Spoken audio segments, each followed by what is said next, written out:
Good afternoon, ladies and gentlemen, dear colleagues. I welcome you here, all representatives of mass media here at Multimedia Press Center of the International News Agency Россия сегодня. And it's my pleasure today to welcome our guests here in Moscow and in London.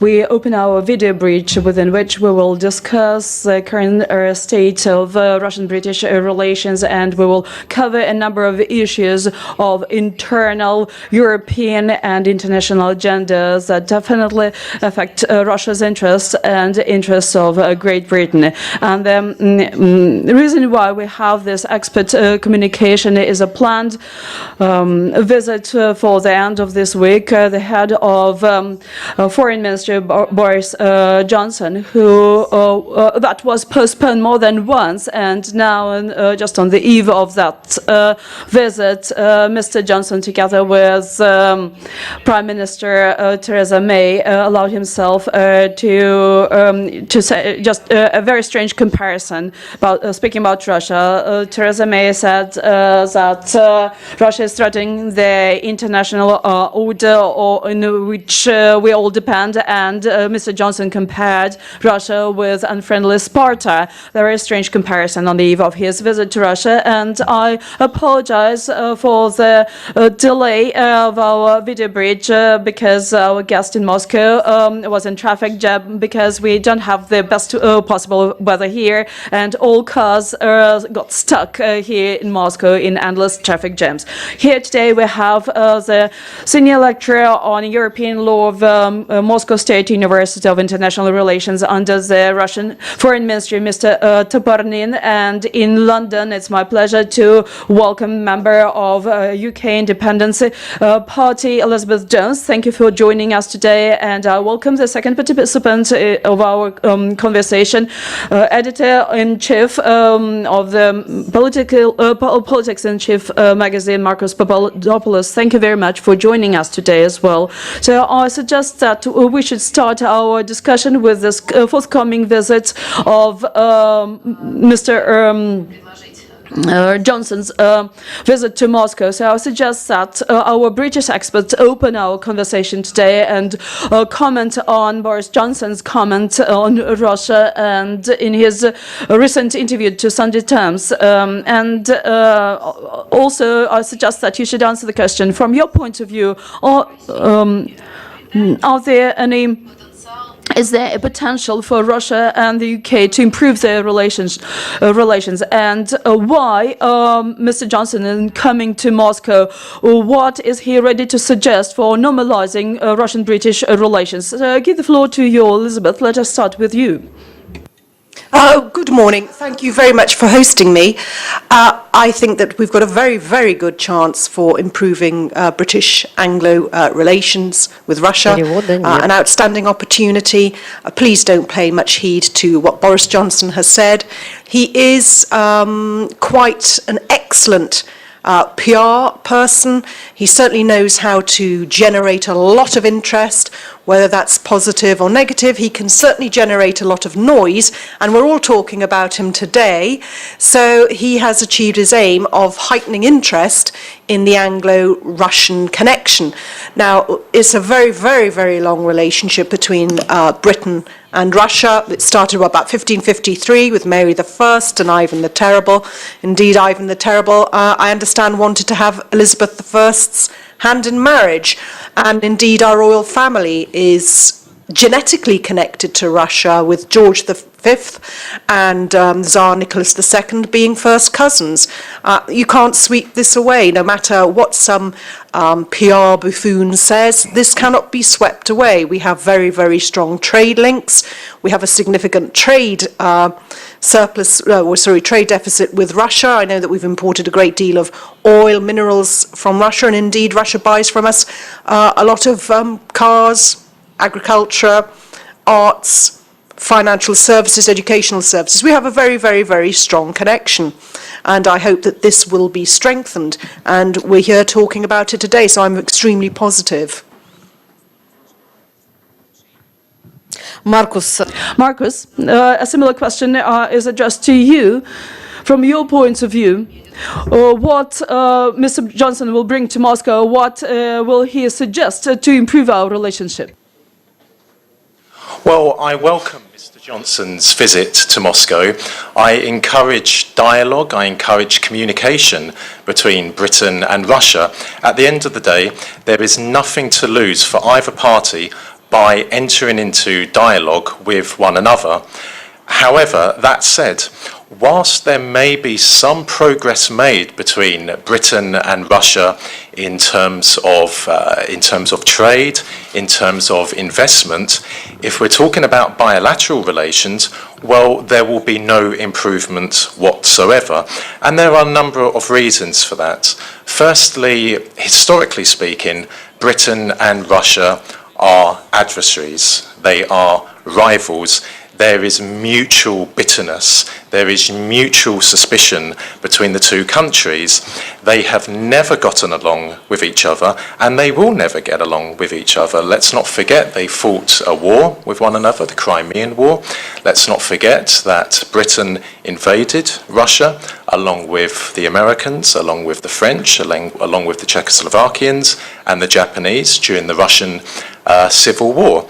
And let us not forget as well that Britain has, even up until the present, has posed a very, very dangerous threat on the international scene to Russia.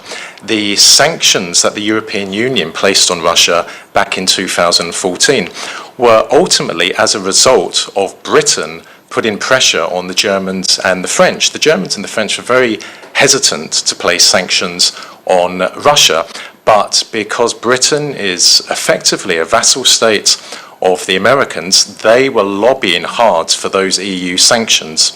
So there will be no improvement. And anyone who is familiar with the history of Anglo Russian relations will understand that what's happening at the moment is not unusual. If we're talking about Britain's attitude towards Russia, Britain has always had a very, very condescending, a very aggressive, a very hostile approach towards Russia. And what we see at the moment has happened throughout the hundreds of years of relations between London and Moscow. Now, if we take Boris Johnson, Boris Johnson is an archetypal member of the British establishment. And remember, the two elements of the British establishment, the two core elements of the British establishment are, of course, the monarchy and the aristocracy. And Mr. Johnson is from the latter, from the aristocracy. So his interview to the Sunday Times, where he referred to ancient Greece, no one should be surprised by that, because Mr. Johnson is a product of his upbringing. The British aristocracy very much regards the world as being polarised between East and West. And through their public schooling, people like Mr. Johnson are very, very reliant on the works from ancient Greece and ancient Rome, whereby they believed that to the east in the world there is barbarism, to the west of the world there is civilization, there is democracy, and there is freedom. And that is very, very much how Mr. Johnson and the rest of the British establishment regard Russia. Indeed, they also regard countries like China as well. The other point I should make as well, why there won't be an improvement in relations between Russia and Britain just because of Mr. Johnson's visit, is that effectively Britain does not have an independent foreign policy. And people in Moscow understand that. People in Moscow understand that relations with relations with Britain are of a secondary importance. British foreign policy is effectively made in Washington, and Britain has a special relationship with America. It does lobbying on the global scene on behalf of America. It does America's bidding, and no way will Britain develop an even more conciliatory approach towards Russia. America and Britain are fierce adversaries, fierce opponents of Russia. So in short, I do welcome Mr. Johnson's visit. There may be an improvement in trade and in investment, but apart from that, nothing else whatsoever. Thank you very much, Marcus. Nikolai, well, as you heard from your British colleagues, you heard that Marcus is quite skeptical about the improvements of political relations between Britain and Russia. And he was right saying that relations between Russia and the West are formed in Washington, not in the capitals of all the European countries, in London in particular. But from your point of view, are there any points of intersection between London and Moscow, for instance, fight against terrorism? Is there a possibility to agree at least on these points?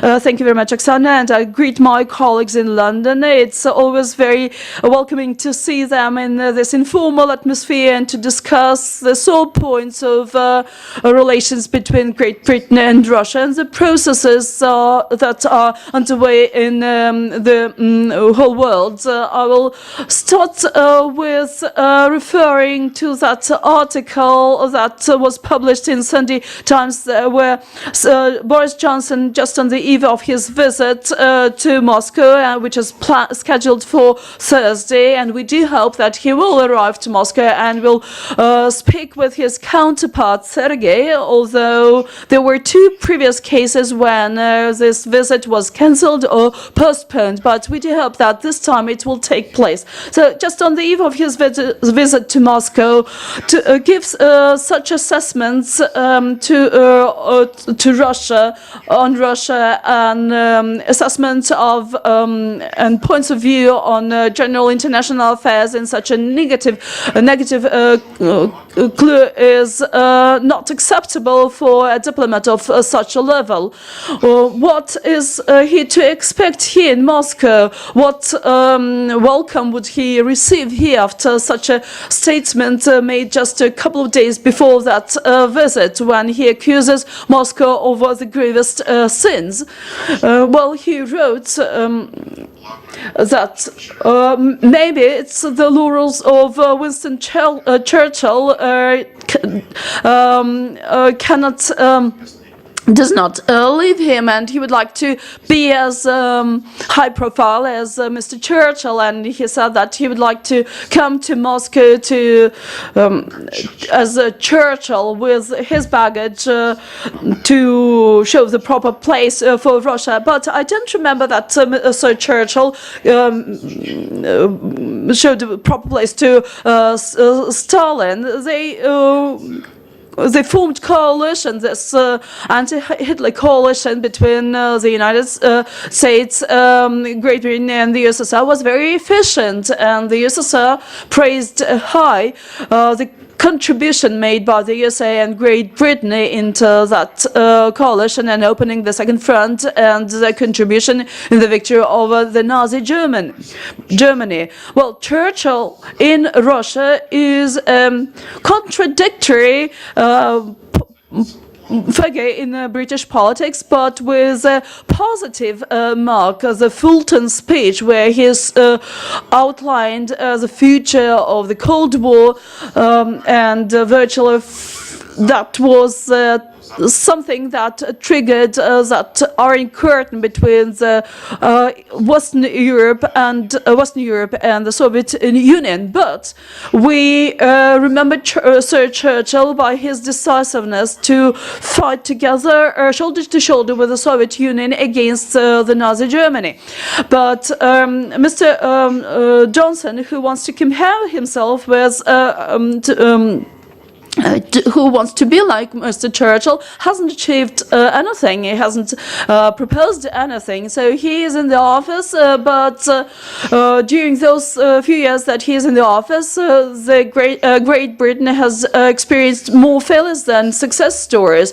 I speak not only about Brexit, that is gaining momentum now, and quite recently in Brussels, decision was taken to get to the second stage stage of Britain's withdrawal from the EU, but Britain's position there seems not that bright. What else can we say about the foreign policy? Fight against terrorism, that's true. That's an important task for all civilized nations to get together to combat terrorism, to do this work together, to suppress their aspirations not only in Syria but in other parts of the world. But what do we read in the British press? And this is quite often supported by British officials. Just recently, actually yesterday, I read in BBC materials. Do you remember about the acts of terror that 4 instances, if my memory doesn't fail me, happened in Great Britain last year, and we expressed our official condolences. And now it happens that it was Russia who inspired those acts of terror or gained some joy in that. And there were some cyber Twitter attack from some certain Russian accounts, or maybe not Russian, but according to British special services, they were allegedly Russian cyber attacks.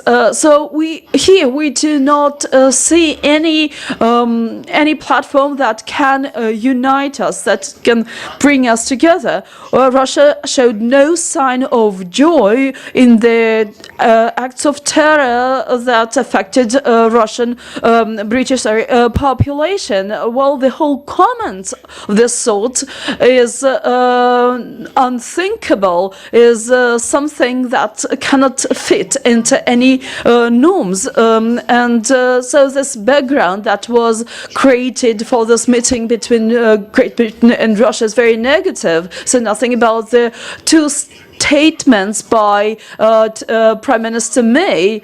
Again, here in Russia, we are quite perplexed with that, bewildered with such statements.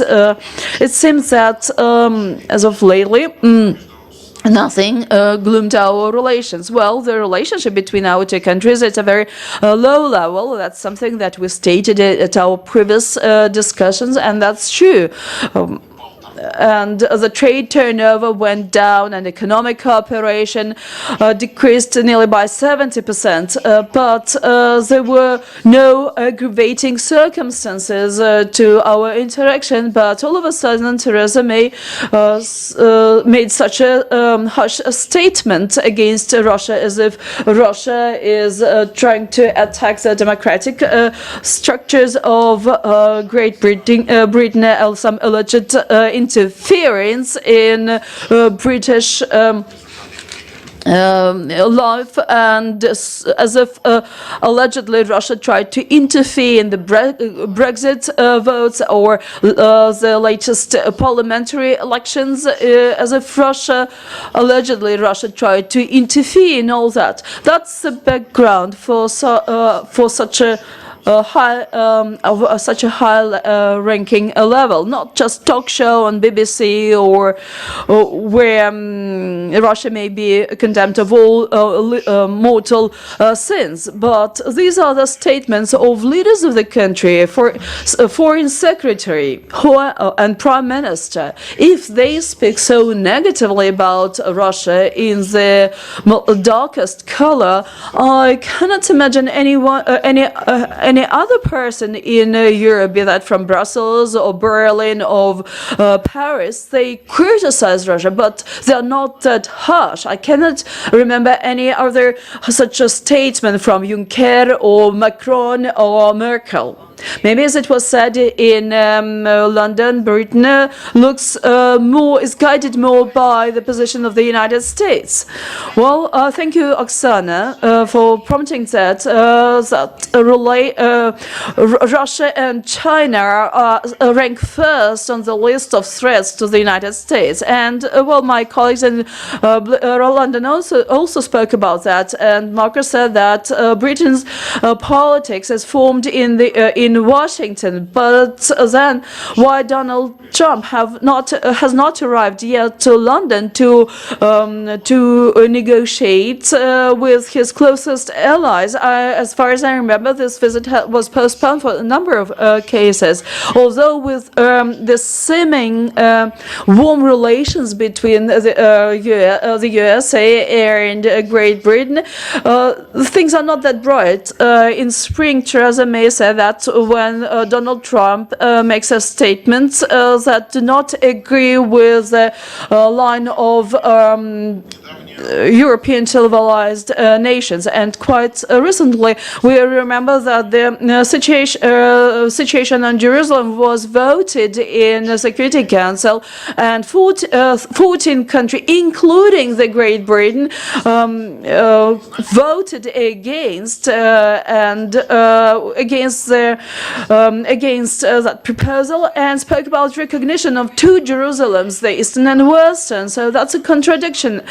It was the only delegation from the United States that vetoed that decision. They didn't listen to Paris or London or Moscow or Beijing. They didn't want to listen to anyone. That means that relations between London and Washington are not that smooth as they may seem.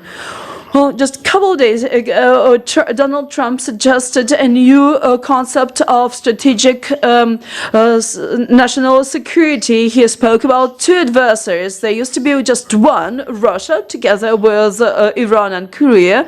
So we were the rogue states. Now we are joined by China, by Beijing. And so these are the two global rivals to the United States. And why Donald Trump stopped negotiations on TTIP, on transatlantic partnership? Well, Nikolai, I think that we may divert very far away from our main topic. Well, I would like to say that I do not quite agree with my colleagues in London that British politics is formed in Washington now, but we see that the American politics, not only towards Russia, but which is clear sanctions that should become more stringent. But I cannot understand how Donald Trump is going to improve and deepen their relations with the European Union and with London in particular. If my colleagues in London explain that, I would be very grateful to them. So what is a foreign policy of Great Britain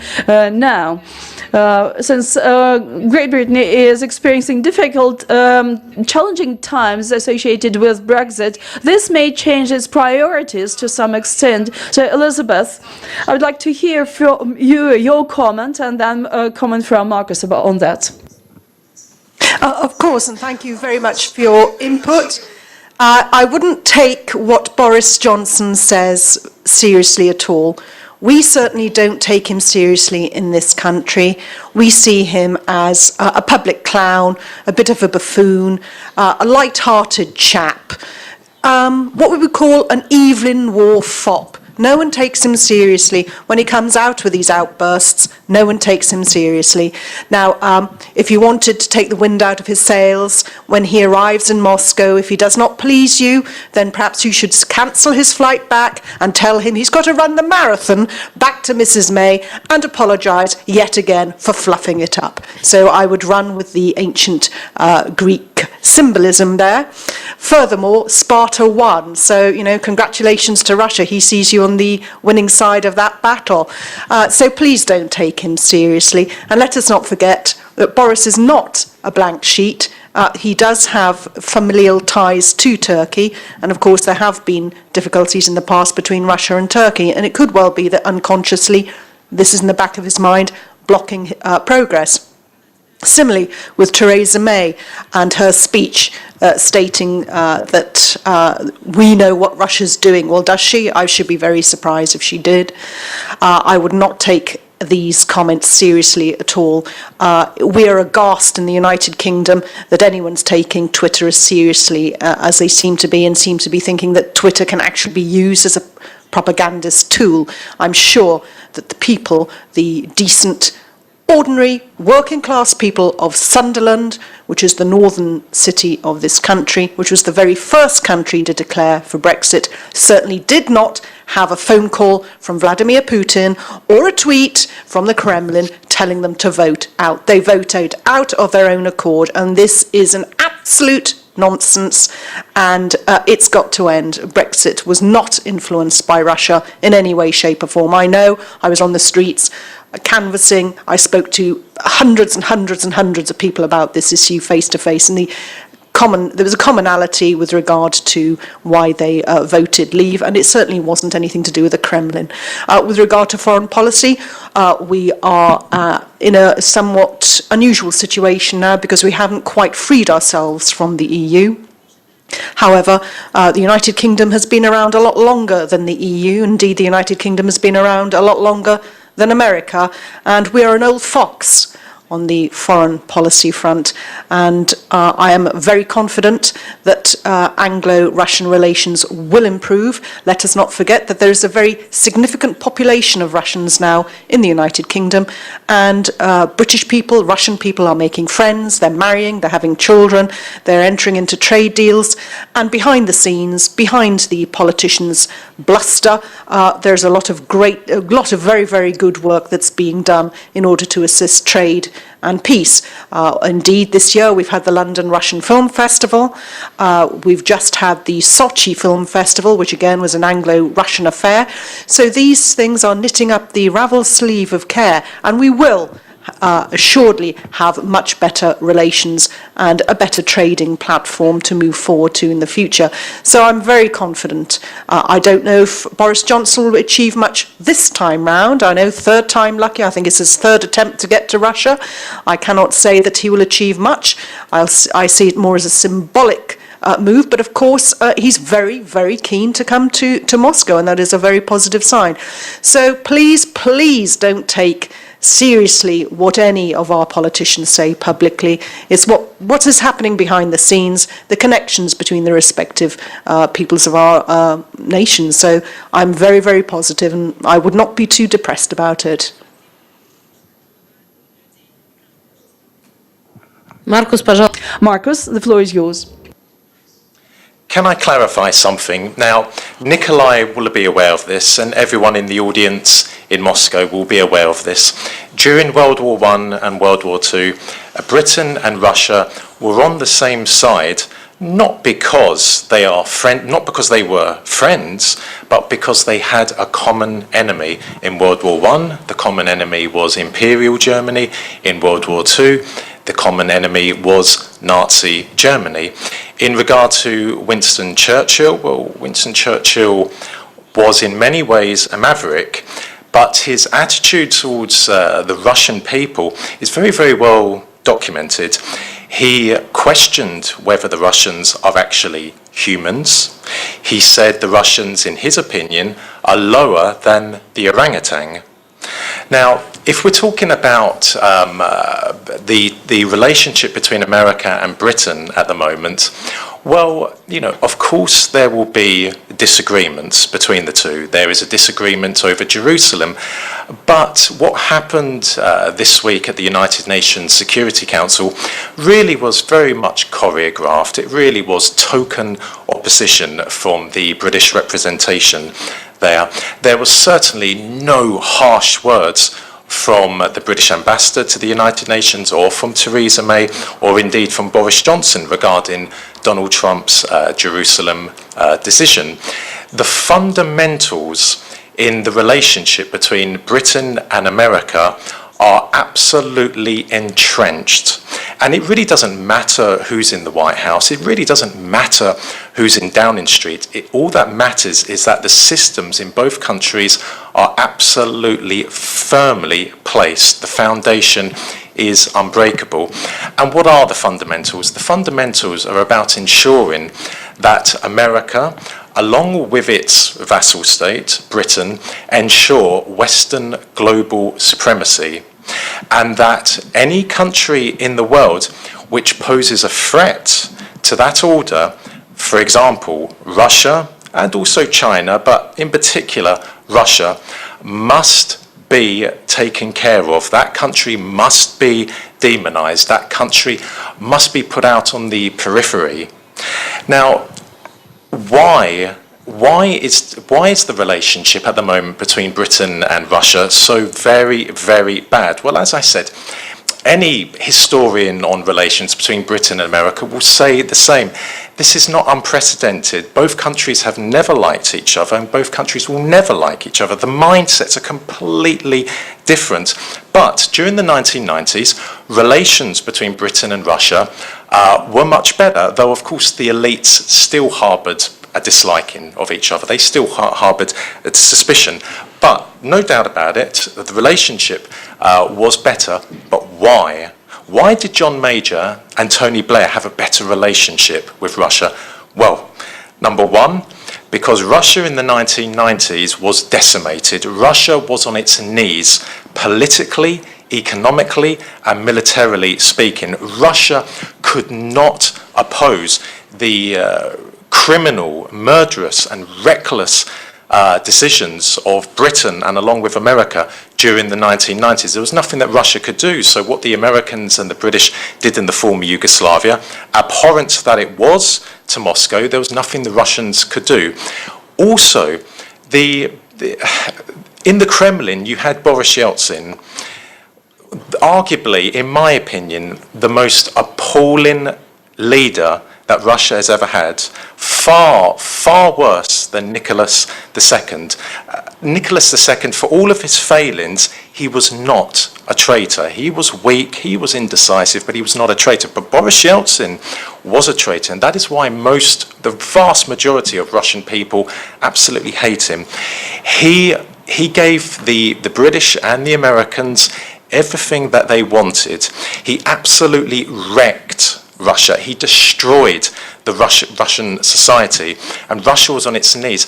The Americans and the British were happy for him to be there because they knew that Russia under him would remain a weak state, incapable of challenging the Americans and the British on the international scene. Now, as soon as Vladimir Putin came in, the British knew they were dealing with a very, very different Russian leader, a typical Russian leader, a very authoritarian leader, a very strong leader, which is of course is what the Russian people want and is what Russia requires.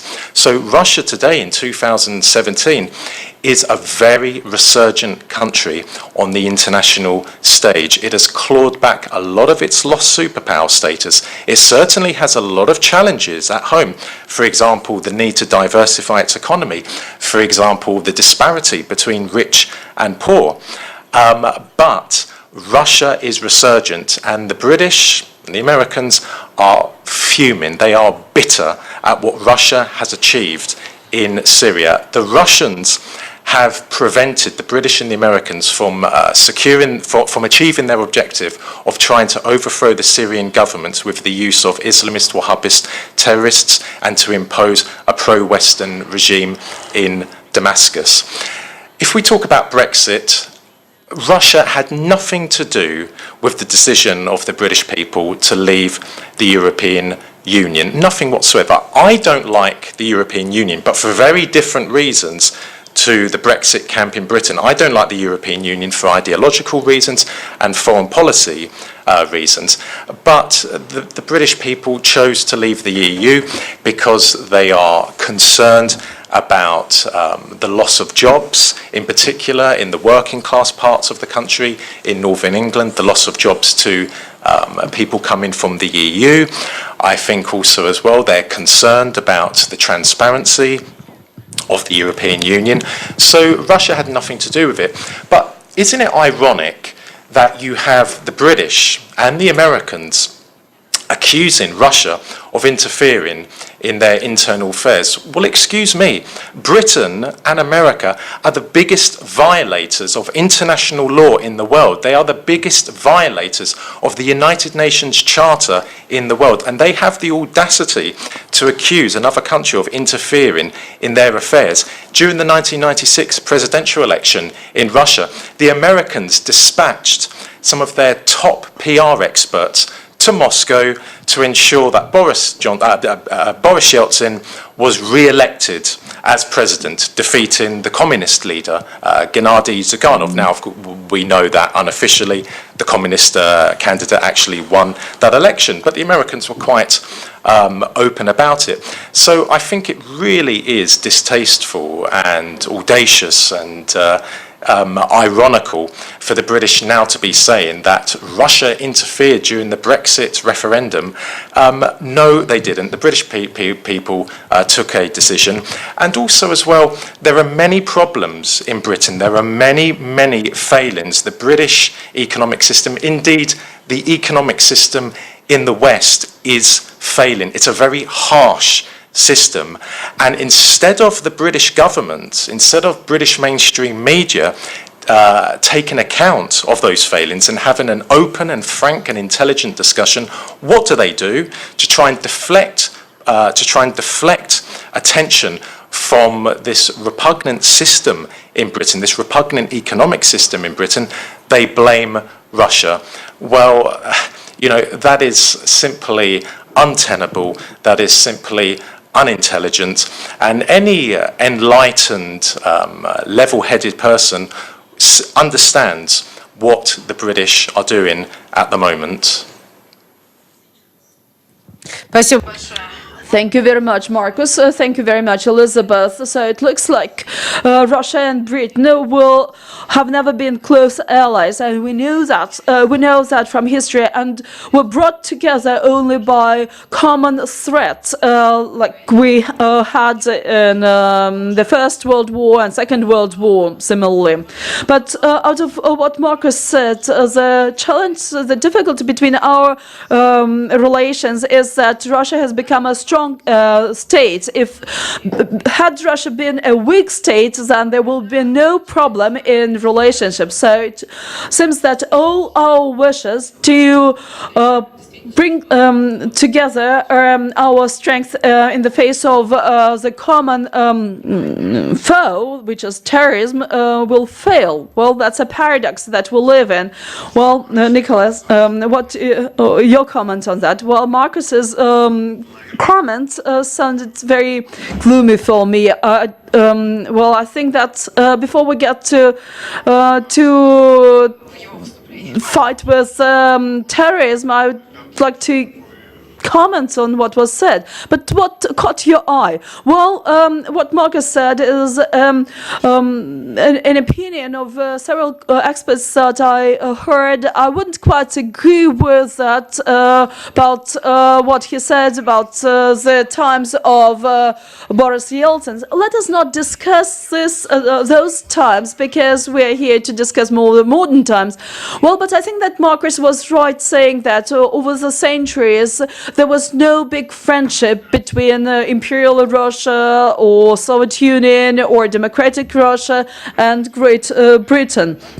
And that could be explained by by the fact that several centuries ago, Great Britain claimed a supremacy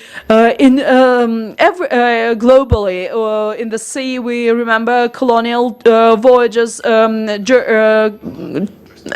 expeditions of Great Britain to Africa, not only there, and then Great Britain was the supreme power in the world and brought together all many countries. Well, I don't want us to drift into history. Knowledge of history is very important, but what about today? Getting back to Brexit, we are here and we have many experts believing that Brexit will weaken Great Britain, because that will generate many challenges, many problems. For instance, with the unity of the state. Let us not forget about Scotland and Ireland. Well, I spoke about that more than once, and I will reiterate. I believe that that's a big mistake for London, for Great Britain to withdraw from the European Union. There are problems, and not all decisions that are taken in Brussels meet the interests of Great Britain. But there are 28 states nations in European Union, and it's not possible to take a decision that will would make all nations 100% happy, but I think that they agreed to come together to meet somewhere at midterms, somewhere and some golden mean. But it's on the other hand, it's quite all right for a country to live on its own. And there are many European countries, for instance, Switzerland or Norway, that are doing fine without being in European Union. These are countries comparable by the wealth with Great Britain. There are poorer countries in Europe that want to join European Union to get access to this golden pie. We know that Europe, Serbia, Montenegro, and virtually all Balkan countries and Turkey still has not withdrawn its application to the EU. So that will well, the withdrawal will weaken British position in Europe and globally. But speaking about sanctions, we forecasted that during the Brussels EU summit, a decision was taken to prolong sanctions, and that was done. Well, that was something that we had forecasted. That was not something of a surprise to us, but the mechanism of extending sanctions was interesting for us. I will disclose some information because I work on the European Union. So the decision on sanction extension was taken exclusively on the negotiations between Paris and Berlin. We remember that London was very active. We remember that London had its strong say previously, but this time it was exclusively the opinion from Berlin and Paris. Some even East European countries, Slovakia and Czechia, said that sanctions are not positive. They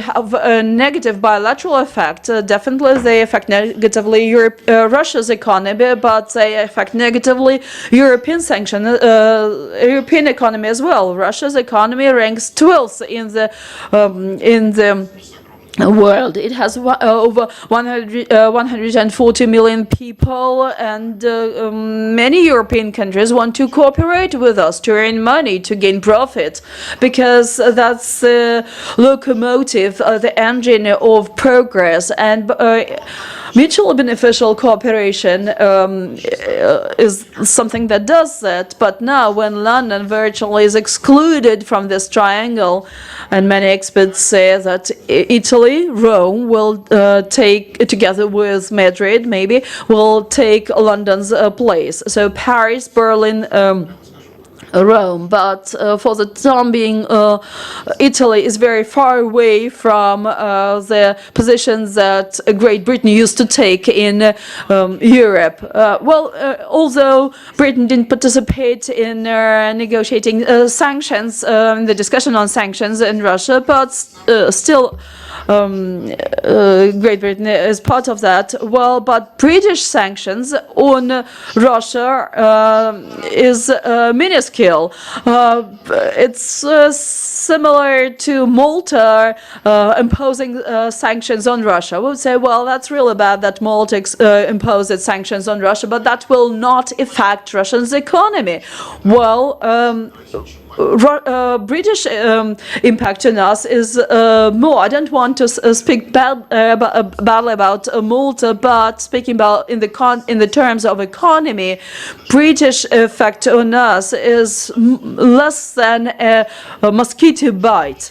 We need good relations with France and Germany because these are the main consumers of our gas and oil and consumers of the oil and gas sector.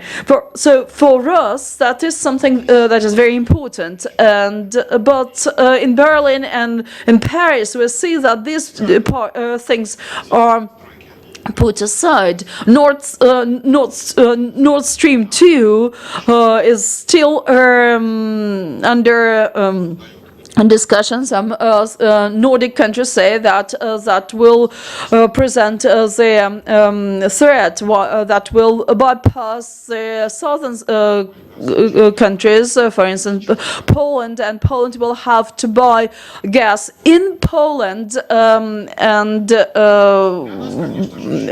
although now it buys gas from us and sells it to Germany. That explains a Polish negative stand about Nord 2. Well, I understand, Nikolai, that you want to embrace the unbraceable, but we're here to discuss Russian-British relationship. But, well, what I had in mind is the importance or the effect of withdrawal from the European Union. Germans say that sanctions is something good, but when they speak about profitability and German economic interests, using Nord 2, Merkel says, well, that's nothing to do with politics, that's purely an economic project. So German companies participate in that and invest, and they even criticized Trump, said that if sanctions affect negatively Nord 2 stream, we don't need this type of sanctions. So here we clearly understand that Paris and Berlin speak about sanctions, still remember about the economic interest, and London does not pursue this interest. But Boris Johnson and Theresa May just say that Russia is a bad state, or maybe because we have very weak economic relations. Well, if there were free will, Great Britain is the 5th economy of the world, and we have the 12th economy in the world. So we, about 100 billion turnover. That's what we had before sanctions. It's far below the turnover between Great Britain and the United States. But we are closer geographically than the United States, and we used to have our own economic contacts and contracts that were satisfactory to both sides. Why cut them? Why destroy that? I think that Britain is not very wise in this, and Marcus said that not all things are fine in Britain, but with all those negative things, failures in the British economy, they should be more considerate of relations, economic relations with Russia, and that will affect the economic economy in Britain and its image. So I would like to pick up the theme of Brexit with London. To my understanding, the experts that we have here today welcome withdrawal from the European Union, but I would like to ask you a bit different thing. Don't you think that Brexit will weaken Britain in certain respects? You said that it will give more jobs to people, will give more independence to Britain, and Britain will be able to pursue its own international policy without looking at Europe. But there are territorial issues that may be triggered by withdrawal, because Scotland wants to stay part of the European Union. There are Ireland and difficulties with the boundaries. Do you see that there may be some challenges with regards to these issues because of Brexit, although you're for withdrawal? Elizabeth. Thank you for that query. Again, I do not have such a gloomy view as my two male guests here today. I'm very positive about Anglo-Russian relations. I'm very positive indeed. The United Kingdom Independence Party has been consistently opposed to sanctions as an economic punishment upon any country, because, of course, that ultimately bites us. When the Russian sanctions began, brought in by the EU, of course, the Scottish fisheries market suffered considerably, as Russia has been a significant purchaser of Scottish fishery goods. They were impacted badly. Similarly, Welsh dairy farmers were impacted badly. So it's not been without disappointment from the British economy. Now, we want to move forward and have very good trade relations with Russia. We have extensive Russian connection in London. Indeed, there is the Anglo Russian Business Federation, Anglo Russian business networks that are working all the time to improve such relations and build bridges, and it has been successful. We do have a trade deficit. In fact, Russia benefits more from the United Kingdom than we do from Russia trade-wise.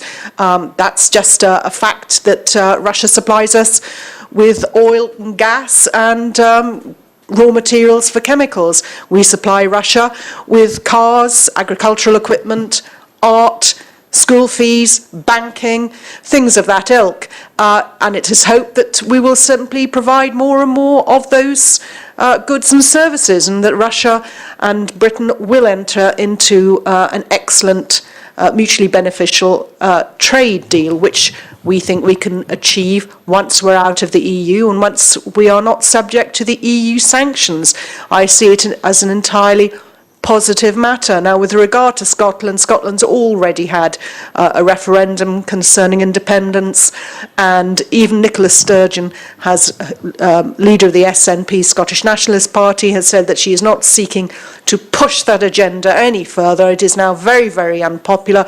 Scotland will remain as part of the United Kingdom. Scotland is not going off into the sunset to become a separate vassal state of the EU. With regard to Ireland, that has been a long-standing drama with the United Kingdom. It has been before we ever entered the EU, before the EU ever existed. There were issues with regard to the border, and we will proceed with a soft border similar to the Mexican-American border. I can't see that being a difficulty whatsoever. These are merely confections and artificialities just to cause friction with the Brexit process. Brexit must be allowed to go ahead. I know that my Russian colleague was of the view that Britain was better staying off in the EU. I simply don't agree with that at all. There has been a national vote and the British people voted out, and that will happen, and that will produce significant economic results. We'll be free to trade as we did formerly in the past with our Commonwealth partners. So I see it as very, very positive. Thank you. Marcus, пожалуйста, ваш... Marcus, your comment, please. Yes, excuse me. Yes, I think it's delusional for anyone to argue that once Britain leaves the EU, which it will, then there will be better relations between Britain and Russia. I have never heard that argument before. It is very, very peculiar. I think that demonstrates a complete ignorance of the history of relations between Britain and Russia, that is completely ignorant of the absolute hostility and mutual distrust between the British establishment and the Russian establishment. Conversely, once Britain leaves the EU, there may be, and I emphasise, there just may be an opportunity for relations between the EU and Russia to improve. And I have to issue a caveat, just maybe. Who was the driving force back in 2014 for the EU to place sanctions on Russia? Well, it wasn't Germany, it wasn't France, it wasn't Italy, it wasn't Spain, it was Britain. It was Britain who was the driving force for the sanctions on Russia. And Britain, once again, was doing the lobbying, doing the bidding on behalf of the Americans. And once Britain leaves the European Union, it will simply impose its own sanctions on Russia. I mean, that's common knowledge in Whitehall and in Westminster.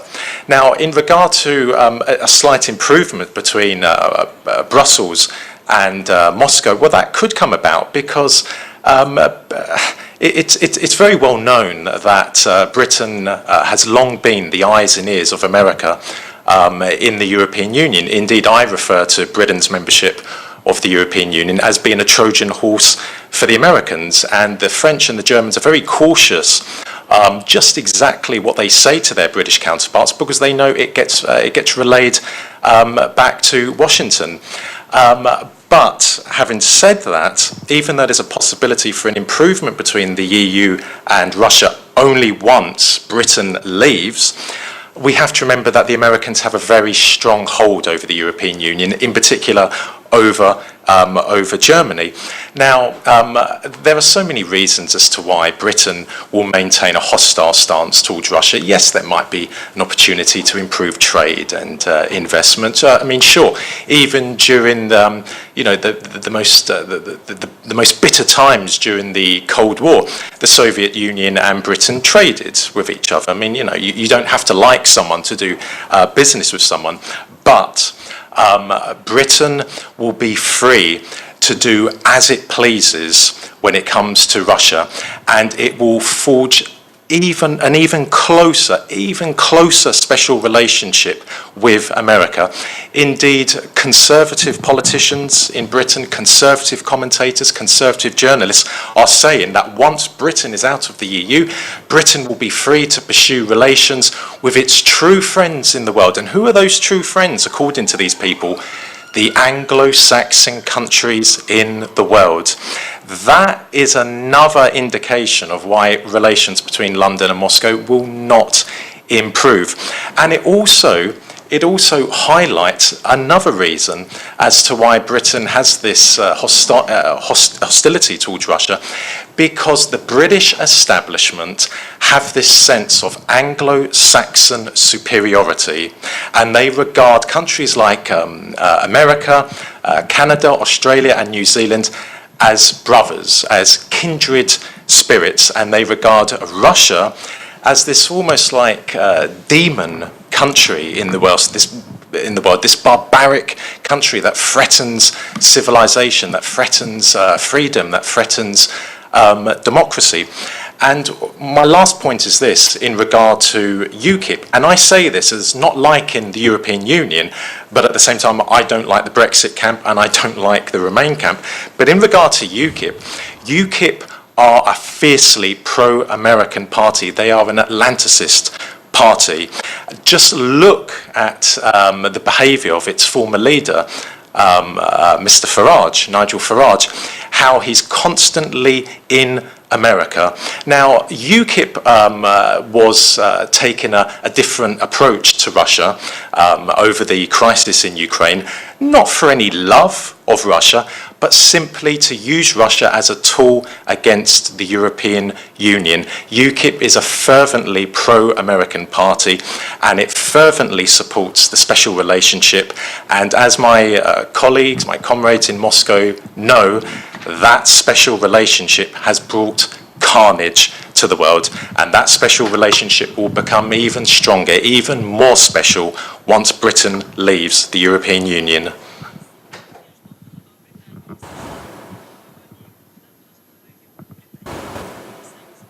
Благодарю, Маркус. Thank you, Marcus, and I would like to to include our colleagues journalists into this. Well, you mentioned Nigel Farage in your comment. He is the political figure that speaks against the European Union and for the United States. But about 3 weeks ago, I watched his interview on one of the British channels, and the journalist asked him, "Mr. Farage, you spoke for withdrawal from the European Union, so the decision was taken. So you will get his British representative in the European Parliament. So you will have a retirement pension. Will it be right for you to receive this pension? Because it would be right to say no to that." Well, he said, "Well, why should I say no to this pension?" Well, sort of double standards. Well, that was something that surprised me. Where are your principles, Mr. Forden? But I agree with Marcus in principles that the foundation of what lays the foundation for our relationship is the Anglo-Saxon platform, and we see that clearly over the past decades. But I would like to conclude in the positive,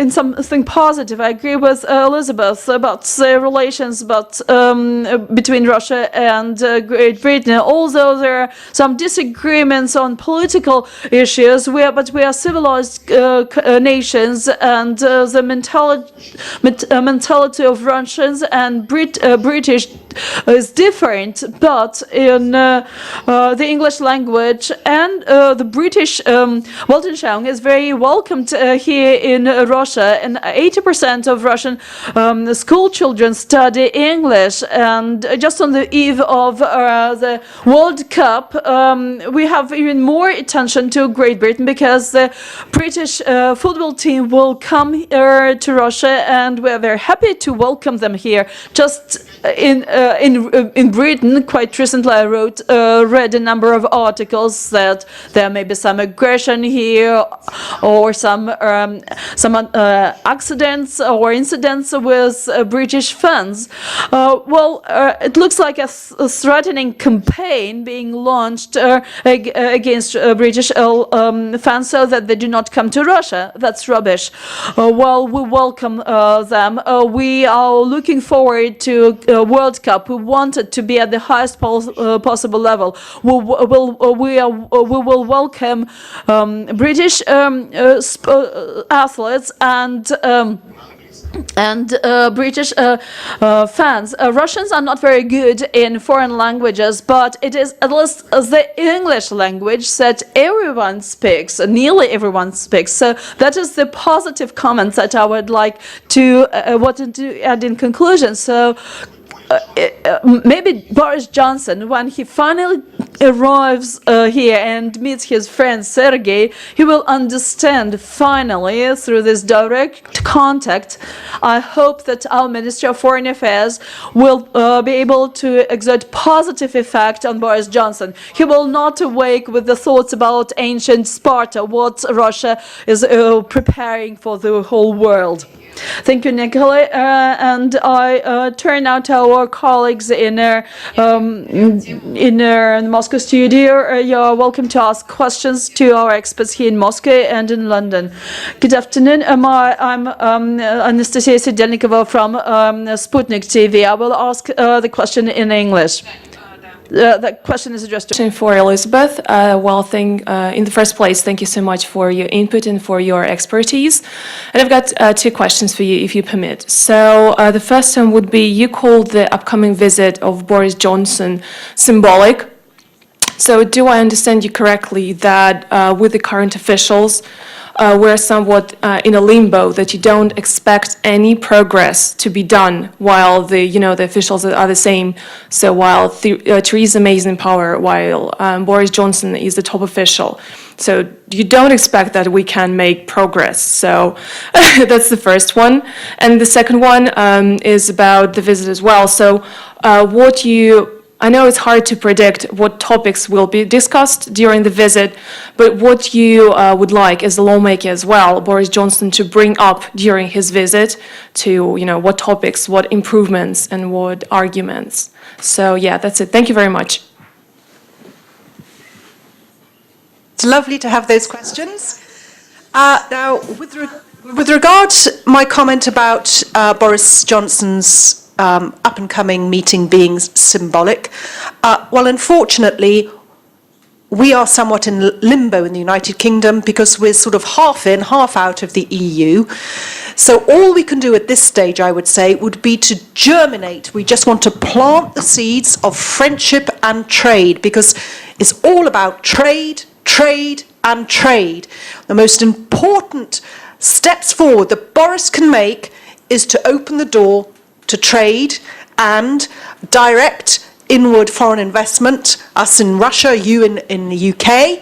This is what it's all about, making both our countries richer and ensuring we continue to have the flow of intellectual ideas, the flow of creativity and culture between our countries. As I said earlier, as I'm sure you're aware, there's a very large Russian population in London now. And of course, this has been very fruitful for us. Friendships have been made, marriages, children have been born, businesses have been begun, and of course we're getting to know each other at a much deeper level than ever before, and I think this will be very fruitful for the future. At the moment, all we can do is germinate the seeds, because we're still not in the clear yet, we're still not free of the EU, and it is hoped that those seeds will germinate, and perhaps a year down the line, a couple of years down the line, will result in a very fruitful harvest for both countries. Now, what issues I'd like Boris to bring up? Well, I'm sure Boris has his own rota of issues that are private between him and his advisors. We're not clearly privy to that, but I would hope the emphasis would be on trade. The emphasis has to be on trade and, of course, very importantly, the exchange of information with regard to the prevention of terrorism. And I'm sure we all read recently the exchange that took place between Donald Trump and Russia concerning the St. Petersburg business. So it's all about trade, it's all about safety and friendship. And I hope that something can be achieved, but I really don't think at this stage much can be achieved until we are free of the EU. But fingers crossed, and I hope that perhaps Boris's bluster and comedy will at the very least entertain you all. I don't think there's much further I can add. Спасибо. Thank you. So, microphone goes to the first row. Please introduce yourself and your question. Good afternoon. My name is Dmitry Nersesev. I'm from the internet media Pravda, or The Truth Room. My question is to our British experts. You said that relationship between EU and the US is fundamental for London, and that's quite natural and again organic. And conclusions can be made that Brexit was also an Anglo-Saxon project, Anglo-American idea, concept. And can we say that London is becoming a new pole of strength in that Anglo-American project? And what will be the policy of that pole of strength in 10, 15, 20 years' time with regards to the European Union? For instance, can we say that London will encourage regionalism and Euroscepticism in European Union, for instance, in Austria, in Spain, in the Baltic states, in the Balkan states? And Elizabeth, you said that trade, and trade. But what about nuclear weapons? Great Britain is a member of NATO, and nuclear disarmament steps in the foreground. Can you forecast the perspective in this? Plans for that? Okay. The floor is yours. Well, I think my colleague in Moscow makes a very, very interesting observation about how Brexit could be defined as an Anglo-Saxon project. I wouldn't subscribe to that theory entirely, but there's no question about it that, in my opinion, at the core of Brexit is this sense of Anglo-Saxon superiority, is this sense that we don't want to be told what to do by French people and German people and so-called lazy people in the Mediterranean. We want to be with our true friends in the world, our kindred spirits in the world, the Anglo-Saxon countries.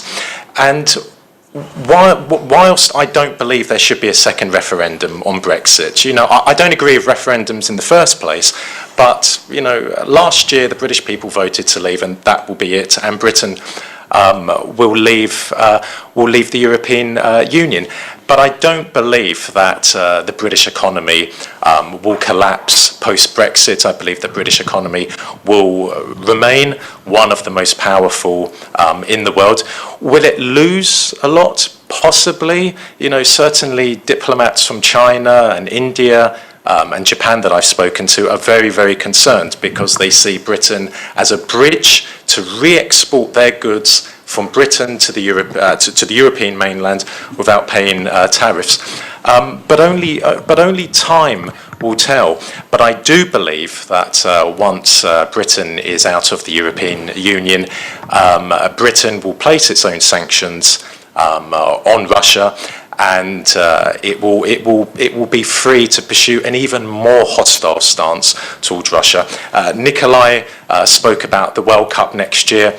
My dear friend Nikolai, we both know that is absolutely meaningless. We heard the same talk leading up to the Sochi Winter Olympics, that this is an opportunity for relations to improve between Britain and Russia and America. Well, of course, that never happened, and it was never going to happen. The establishments in Britain and in America simply do not care about sporting events. What they do care about is ensuring ensuring Western global supremacy. And my final observation is this: please, too much attachment is being made to Boris Johnson. Yes, he's an imbecile. Yes, he's an embarrassment. Yes, he's like a little boy talking to Sergei Lavrov. Sergei Lavrov is a seasoned diplomat. He's a formidable diplomat. I think he's arguably one of the greatest Russian foreign ministers in history. But it doesn't matter who's foreign secretary. It doesn't matter who's prime minister. What matters is that the system is entrenched and that the establishment, and I truly mean the British establishment, not the establishment that UKIP talk about, I talk about the real British establishment, that their hold on power in Whitehall and Westminster is absolutely supreme. Before Boris Johnson, we had Philip Hammond. It was exactly the same, although Philip Hammond was more professional. Before Philip Hammond, we had William Hague, though it was more professional. It's the policy that remains entrenched. It's the mindset that remains entrenched. So, yes, I would like Boris Johnson to talk about trying to improve trade between Russia and America, Russia and Britain, and investments, mutual investment between the two countries. But that will be it. Let us not forget, Britain is calling for a further NATO presence on Russia's borders. Britain is calling Russia a criminal player, is calling Russia a child killer in regard to the Russian military campaign in Syria. These are just two examples of just how ferociously hostile Britain is towards Russia. That has always been the case over hundreds of years. It's not going to change. It doesn't matter who's in the Foreign Office. It doesn't matter who's in Downing Street. It's the mindset, and it's the establishment, and it is the system. That's all that matters. If I could just return to that point with the Pravda gentleman, thank you very much for your question. With regard to nuclear disarmament, yes, in an ideal world, of course, no country in the world would have nuclear armaments, but unfortunately, whilst there are countries in the world with nuclear armaments, we need to present an equal, if not greater, threat to ensure world peace. And to ensure, what is world peace all about? Well, it's to ensure that trade can take place securely. So everything is about trade to ensure the current standard of living that we enjoy, and we hope to improve on that standard of living and expand that standard of living to as many people as possible in the world, and that can only be achieved by ensuring safe trade routes. So unfortunately at this where we are at the moment, it is a necessity, and I anticipate that the United Kingdom will continue to maintain Trident and will continue to maintain a nuclear deterrent. But it is, I am very, very confident that once we are free of the EU, we will be free to enjoy a warmer relationship with Russia. There's absolutely no reason why we should not do so. We have a great deal in common. We enjoy a great deal of cultural activity. We hold your culture in very, very high regard. Indeed, Dmitry Horotovsky recently died in the United Kingdom, one of Russia's greatest opera singers of all time, and he was considered to be a national idol in the United Kingdom. So we do not have any hostile feelings toward Russia in any way, shape or form. Now, how our politicians may express themselves in public is one thing. How they behave in private, of course, is a very different matter indeed. As I said earlier, Britain is an old fox in the foreign policy world.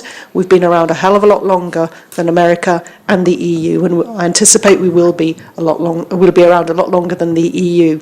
So I'm very, very positive about things moving forward. I don't anticipate that things will happen in a great rush, in a hurry, but over the years I think that there will be much better cooperation and openness between the nations. And also I do think that football is very, very important. Football is the lifeblood and joy of many, many men in the world, and the fact that Russia is hosting this year is a fantastic step forward. Now I appreciate there has been, whether Nikolai likes it or not, there has been some aggression between Russian ultras and British fans, namely in France, and I understand that. That is in fact a backhanded compliment to the young British football fans and hooligans of the 70s and 80s, who I understand were the world leaders in football hooliganism, and Russia is seeking to emulate them. Well, I'm afraid our crown, we're happy to pass our crown to you, and we hope that we accept that your football fans are bigger and stronger than ours now and probably a bit more athletic. So we're happy to hand over that crown to you, and we ask that both sides respect each other and that both sides really enjoy a good series of football matches. May I make two very quick points? First of all, the most important thing in the world is not trade. The most important thing in the world is international law and adherence to international law, something that is not in the vocabulary of Britain and America. As I said earlier, Britain and America are the leading violators of international law and of the United Nations Charter. That is indisputable, especially over the last 25 years. The second point is that my colleague is almost implying that the reason why Britain has a hostile stance towards the Russian Federation is because of the EU. Well, that is absolutely nonsensical. Britain has a long history of antagonism towards Russia. It has nothing to do with the EU. One piece of evidence to substantiate that is who put the pressure on the EU to impose sanctions on Russia. It was Britain, and everyone knows in Whitehall and Westminster that once Britain is out of the EU, it will simply place its own sanctions on Russia. Спасибо большое. Thank you very much, Marcus. And I would like to assure Elizabeth, on behalf of all Russians, that Russian fans will be the most hospitable and welcoming to all fans coming to Russia, and will not be the first to trigger, to give spark to any incidents. One of the Russian journalists spoke about Brexit as an Anglo-American, Anglo-Saxon project, and Marcus more than once said that Britain being a part of the European Union or stepping out of that will never lift its sanctions that were once imposed on Russia. But in February next year, 2018, the United States will impose even stricter sanctions against Russia. At least that's their plan, and there is a small probability that the European Union will not support that, but it looks like Great Britain will support that. Are there any chances for improvement of relationship? But all our dialogue boils down to one very small but very unpleasant conclusion, that it looks like it's very difficult to improve our relations, next to impossible. Thank you very much, Oksana and Marcus and Elizabeth.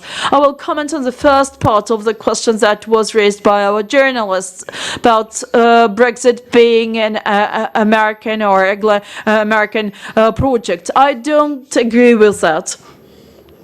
I would because Obama and then Trump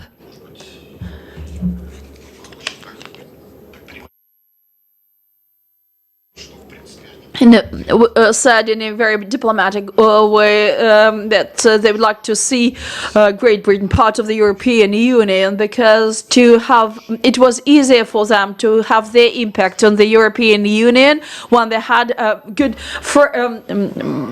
fraternal ally in the European Union. That was their main channel of exerting influence on Brussels.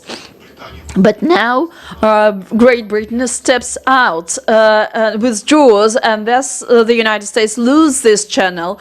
So this Brexit is not in the interests of the United States. So now we see that instead of Great Britain, which was the tool of instrument,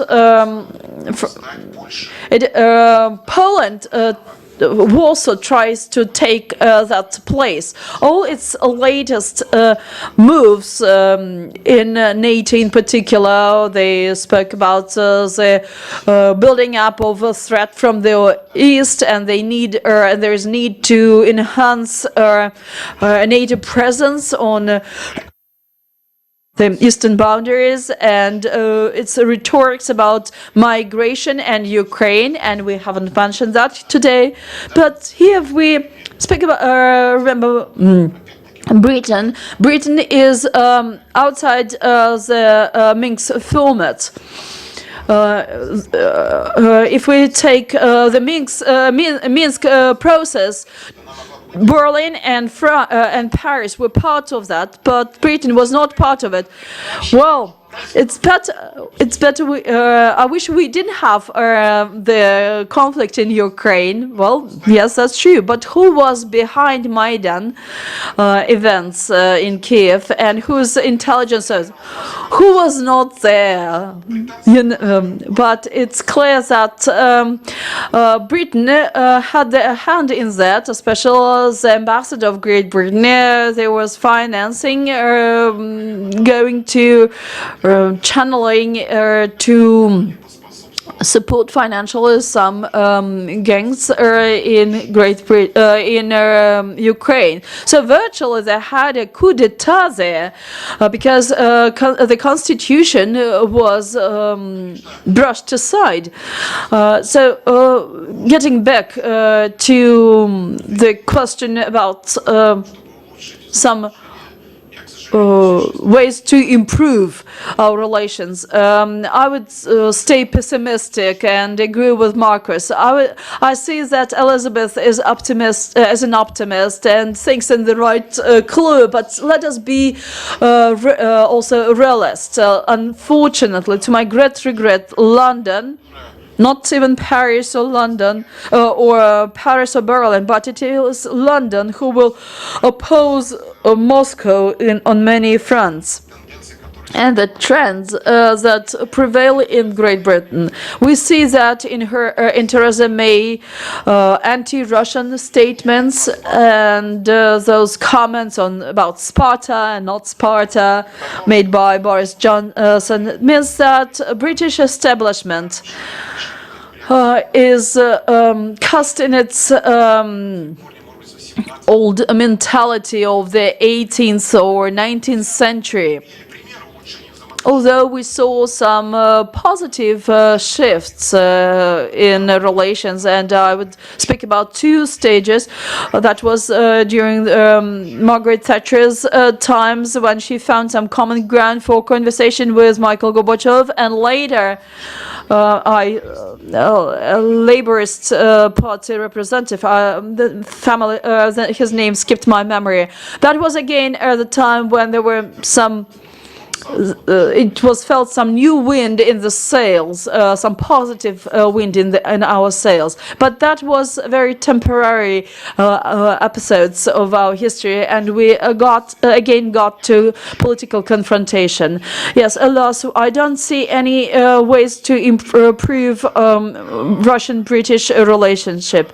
And for Russia, sanctions, British sanctions and British stand is unpleasant, definitely, but not more than that.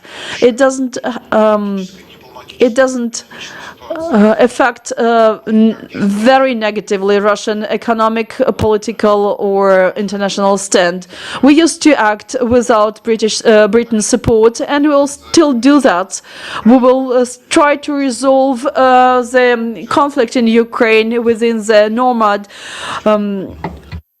format without Britain. If Britain agrees to cooperate with us against international terrorism, we will welcome that. Just a couple of words on what Donald Trump had his conversation with Mr. Putin. American intelligence service helped us to prevent large-scale acts of terror in St. Petersburg. We are very grateful to them. But this means that even in spite of all those contradictions that exist between our two countries, we can cooperate on this ground of combating terrorism. So I cannot understand why such cooperation is not possible between London and Moscow. So, I would say that we should not hope for great improvements of relationship between our two countries. I'm not that optimistic about that, but let's still hope for the better. Thank you very much, Nikolai, and we will keep a close eye on the visit by Boris Yeltsin to Moscow, and we hope that there will be some common grounds found between Russia and Great Britain. We are to close our video bridge, and I would like to thank Marcus and Elizabeth for finding time in their schedule to speak with us, and I would like to thank Nikolai Topornin and our journalist. If you are in Moscow, welcome to us, and we hope to have another meeting soon. Thank you.